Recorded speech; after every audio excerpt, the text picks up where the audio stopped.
Here's why Clove will change the meta, but is not as broken as you would think. So I hopped in and went for a couple of games to see what exactly Clove can do and what their abilities look like, and why everybody's saying that they are broken, but not as much as you would expect. So I got in and checked out a couple of things. But the first things first, let's have a look at what could be the best maps for this agent and what might not be such good maps. While I went in and I looked at the agent's ability kits for the first time, I understood that this is a very aggressive agent. They want to try and get a little bit more control early on. They're rewarded for, of course, the pushes that they do with the overheal and stuff like that. But the one big thing that I did notice is, of course, that this agent is not that viable on the bigger map sizes, unless, of course, you go for a double controller. So, according to me, the best maps for this agent are ISNT, Split, Bind, Lotus, and to an extent Sunset. And the two maps that I don't think would be as useful is Icebox and Breeze, of course, because of their size. Now, why I say this is because on these maps that I just named, the 5 maps, which this agent is pretty useful, is the fact that close range quarters, fights are being easier taken, smokes are a lot easily deployed based on, even if you're in the dead region, even if you are dead, the smokes can be a lot more easily deployed based on where you are, because the team, even if they rotate, you might be able to catch in a couple of plays. This agent has a lot of ability to play towards the mid-round region, where they can be the lurk, right? Because even if they die on mid, they're able to smoke off on both sides on whichever of these 5 maps they play, right? Apart from that, I would think that the strongest maps for these out of those 5 would be Ascent, Split, and Bind, because I think that it's not just about this agent's smokes that are the big thing. It's the fact that the ultimate usage of this agent is a lot more viable on these 3 maps, particularly because of the cover provided in terms of aim duels that you take on Ascent, Split, and Bind.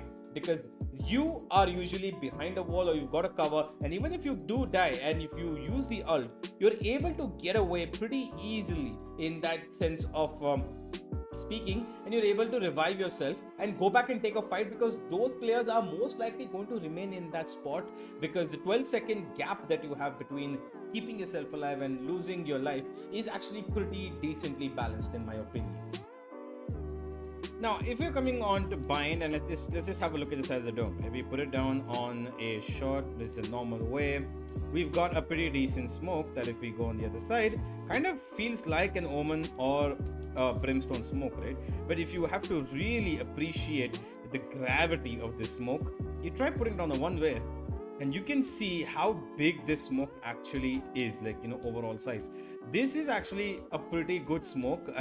If we were to compare this, let's say, to an Omen smoke, I would say that the size is pretty much similar, but probably just a little bit more flexible.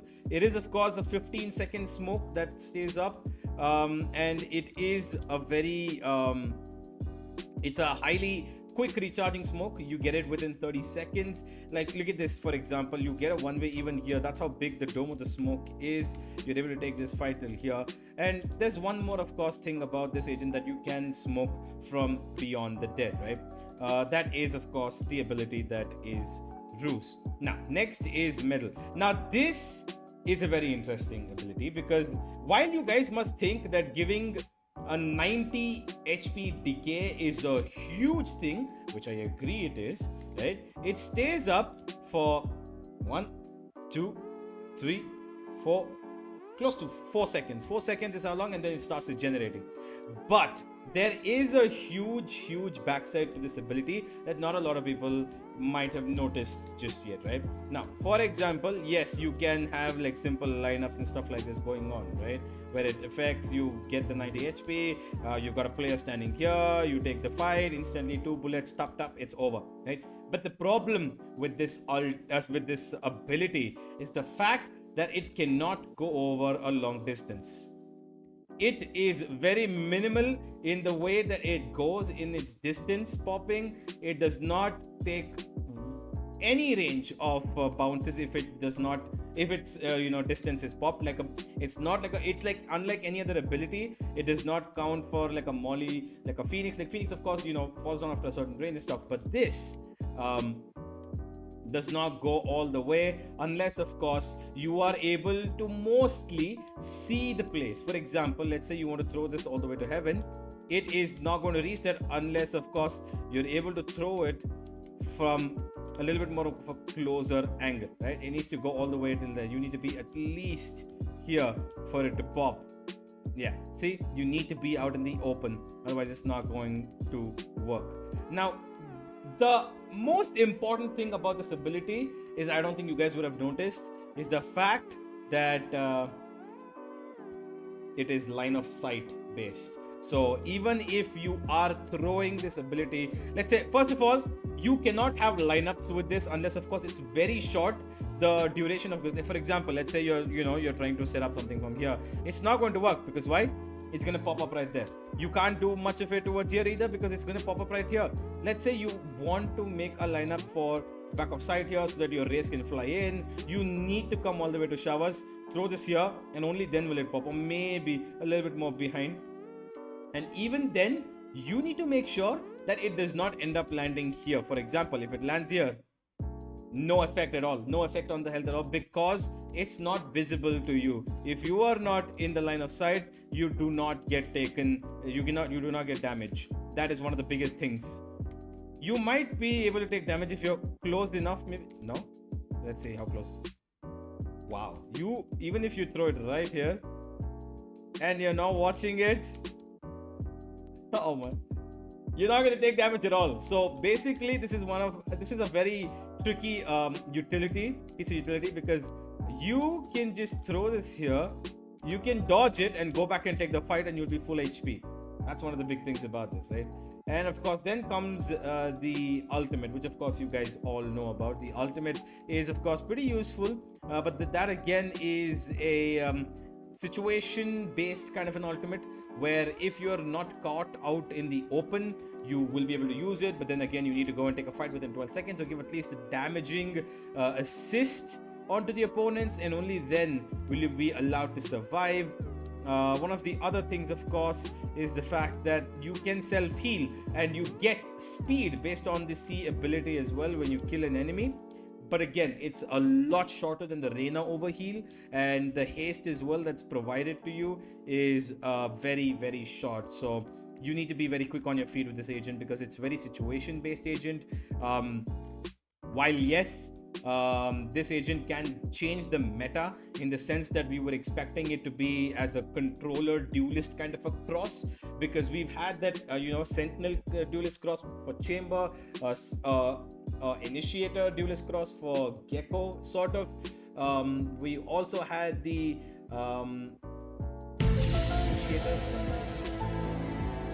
controller duelist itself, of course, and now we have, I think, in my opinion, the first ever controller and duelist cross who can quite literally take on their own fights, have established themselves as a force, go aggressive and be rewarded with it. Because the minute you're able to find a pick like this, take the heal, press C, and I don't think you even need line of sight for the heal. You're able to, I'm pretty sure, press the C right across the border of wherever you've taken that fight, and you should be able to get away with that. And not to mention, of course, you can revive yourself, which I would say is kind of the dream for every duelist player out there, if you're able to revive yourself. The only similar ability that I see to this is, of course, the Phoenix Ult, where you gain yourself 12 seconds in advance rather than later. That's the only difference, I would say.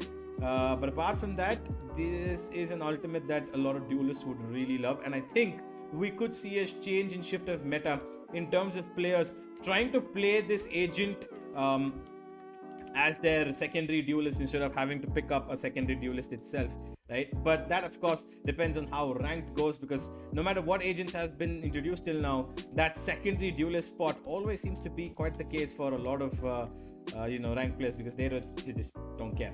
But what does this mean for pro play? That is one of my biggest questions. Now, Clove, of course, has got a very interesting utility kit, of course, and the fact that this agent has abilities that can be drawn from Beyond the Dead, which of course are rechargeable smokes, by the way. Just to remind you, even when you are dead as Clove, your smokes will keep recharging at that 30-second mark as you use them. So you should be able to provide help for your teammates. But of course, depending on the place where you have left the round last, where you had died. But what does this mean for ranked and pro play? In ranked, I feel like Clove could change up a lot of things. A lot of players who are on the edge of, let's say, playing duelist, want to lock duelist but not able to. I think now there's going to be a slight shift in the factor that instead of playing chamber, they're probably going to go towards Clove. Because chamber is usually, when you are playing ranked, the one thing that you always see is the fact that if you've got one person who's locked in a jet, the other guy is locked in arena, you instinctively say, all right, you know what, screw this, I'm going to take chamber, I'm going to play aggressive and take fights, right? That is usually the mentality that you end up seeing, or you take up a third duelist, of course, but that's of course only if you're crazy.